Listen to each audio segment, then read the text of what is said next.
ಯಾರ್ಯಾರ ಬಳಿ white board car ಇದೆ ಅವ್ರ ಹತ್ರ ಇರತಕ್ಕಂಥ BPL ಕಾರ್ಡ್ಗಳನ್ನು ರದ್ದು ಮಾಡ್ತೀವಿ ಅಂತ ಸರ್ಕಾರ ಹೇಳಿತ್ತು. ಈಗ ಆ ಪ್ರಕ್ರಿಯೆಗೆ ಮುಂದಾಗಿದೆ. ಹಾಗಾಗಿ ಮನೆ ಮನೆಯಲ್ಲಿ 4 ಚಕ್ರದ ವಾಹನಗಳ ಸರ್ವೆ ಕಾರ್ಯ ಕೂಡ ನಡೀತಾ ಇದೆ. ಅದನ್ನು ನೋಡಿ ಅದಾದ ನಂತರ ಅವ್ರ ಹತ್ರ ಕಾರ್ಡ್ ಇದ್ದರೆ ಅದನ್ನು ರದ್ದು ಮಾಡ್ತೀವಿ ಅಂತ ಹೇಳಿದ್ದಾರೆ. ಮತ್ತೊಂದು ಕಡೆ ಕೆಲವರಿಗೆ ಅನ್ನಭಾಗ್ಯದ ಹಣ ಇನ್ನೂ ಕೂಡ ಬರ್ತಾನೇ ಇಲ್ಲ, ಕೆಲವು ತಾಂತ್ರಿಕ ಸಮಸ್ಯೆಗಳಿಂದಾಗಿ. ಏನಾಗ್ತಾ ಇದೆ ಅಂತ ನೋಡೋಣ. ವೈಟ್ ಬೋರ್ಡ್ ಕಾರು ಇರುವ ಪಡಿತರ ಚೀಟಿ ರದ್ದು ಪ್ರಕ್ರಿಯೆ. 4 ಚಕ್ರ ವಾಹನಗಳ ಸರ್ವೆ ನಡೆಸ್ತಾ ಇರುವ ಆಹಾರ ಇಲಾಖೆ. 10 ಲಕ್ಷಕ್ಕೂ ಹೆಚ್ಚು ಮಂದಿಗೆ ತಲುಪದ ಅನ್ನಭಾಗ್ಯ ಹಣ. ಅನ್ನಭಾಗ್ಯ ಯೋಜನೆ ಜಾರಿಯಾಗಿ 5 ಕೆಜಿ ಉಚಿತ ಅಕ್ಕಿ ವಿತರಣೆ ಮತ್ತು 5 ಕೆಜಿಗೆ ಅಕ್ಕಿಗೆ 170 ರೂಪಾಯಿ ಹಣ ಪಡಿತರ ಚೀಟಿದಾರರಿಗೆ ತಲುಪಿದೆ. ಈ ಮಧ್ಯೆ ವೈಟ್ ಬೋರ್ಡ್ ಕಾರು ಇರುವಂತಹ ಕಾರ್ಡುಗಳನ್ನು ರದ್ದು ಮಾಡಲಿಕ್ಕೆ ಮುಂದಾಗಿದೆ. ಈ ಪದ್ಧತಿ ಮೊದಲಿನಿಂದಿದೆ ಅಂತ ಹೇಳಲಾಗ್ತಿದ್ದು, ಈ ವರ್ಷ ವೈಟ್ ಬೋರ್ಡ್ ಕಾರು ಹೊಂದಿರುವಂತಹ 4 ಚಕ್ರದ ವಾಹನ ಸರ್ವೆಗೆ ಆಹಾರ ಇಲಾಖೆ ಮುಂದಾಗಿದೆ. ಈ ಬಗ್ಗೆ ಸರ್ವೆಯನ್ನು ನಡೆಸಲಿಕ್ಕೆ ಮುಂದಾಗಿದ್ದು, ಮುಂದಿನ ತಿಂಗಳ ಒಳಗಡೆ ಪ್ರಕ್ರಿಯೆ ಶುರು ಮಾಡಲಿದ್ದಾರಂತೆ. RTOನಿಂದ 4 ಚಕ್ರ ವಾಹನ ಹೊಂದಿರುವವರ ಮಾಹಿತಿ ಬರಲಿದೆ.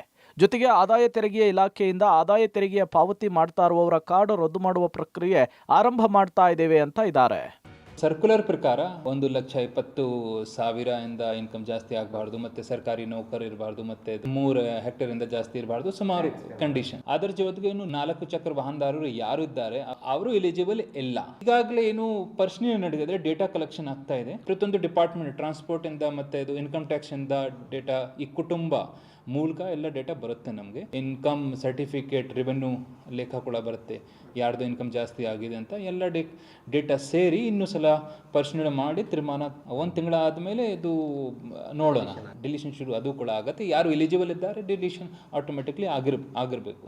ಇನ್ನು ಅನ್ನಭಾಗ್ಯದ ಹಣ ಎಲ್ಲ ಜಿಲ್ಲೆಯ ಪಡಿತರ ಚೀಟಿದಾರರಿಗೆ ತಲುಪಿದ್ದು, ಅದರಲ್ಲಿ 10 ಲಕ್ಷಕ್ಕೂ ಹೆಚ್ಚು ಪಡಿತರದಾರರಿಗೆ ತಲುಪಿಲ್ಲ ಅಂತ ಹೇಳಲಾಗ್ತಿದೆ. ಕಾರಣ ಅಕೌಂಟ್ ನಂಬರ್ ಸರಿ ಇಲ್ಲದೆ ಇರುವಂತಹದ್ದು, ಆಧಾರ್ ಅಕೌಂಟ್ಗೆ ಲಿಂಕ್ ಆಗಿಲ್ಲ ಎನ್ನುವಂತಹದ್ದು. ಈ ರೀತಿಯ ಕಾರಣದಿಂದ ಅಮೌಂಟ್ ತಲುಪಿಲ್ವಂತೆ. ಸಮಸ್ಯೆಯನ್ನು ಕ್ಲಿಯರ್ ಆದ ಬಳಿಕ ಅಮೌಂಟ್ ಹಾಕ್ತಿವೆ ಅಂತಿದ್ದಾರೆ. ಅನ್ನಭಾಗ್ಯ ಇಲ್ಲಿವರೆಗೆ ಈ ಫಸ್ಟ್ ತಿಂಗಳಲ್ಲಿ ಏನು ಸಮಸ್ಯೆ ಬಂದಿಲ್ಲ.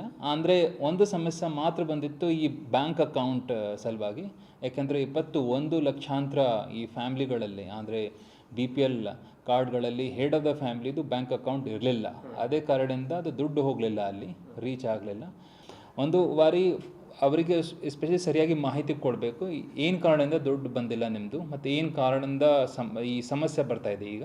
ಸೊ ಹೊಸ ಅಕೌಂಟ್ ಕ್ರಿಯೇಷನ್ ಕೂಡ ಬಹಳಷ್ಟು ಮಾಡಿಕೊಟ್ಟಾಯಿತು, ಮತ್ತು ಇದು ಆಧಾರ್ ಜೋಡಣೆ ಎಲ್ಲ ಮಾಡಿಕೊಂಡ್ರು. ಸೊ ಇನ್ನೂ 1 or 2 ಡೇಸಲ್ಲಿ ಅದು ಕೂಡ ಹೇಳ್ತೀನಿ ಎಷ್ಟು ಇಂಪ್ರೂವ್ಮೆಂಟ್ ಆಗಿದೆ. ಸೊ ಇದು ಖಂಡಿತ ಇಂಪ್ರೂವ್ಮೆಂಟ್ ಆಗುತ್ತೆ ಈ ತಿಂಗಳಾಗ. ವೈಟ್ ಬೋರ್ಡ್ ಕಾರ್ ಇರುವ ಪಡಿತರ ಚೀಟಿ ರದ್ದಾಗಲಿದ್ದು, ಆಹಾರ ಇಲಾಖೆಯ ಮಾಹಿತಿ ಸಂಗ್ರಹಕ್ಕೆ ಸರ್ವೆ ಮಾಡಲು ಮುಂದಾಗಿದೆ.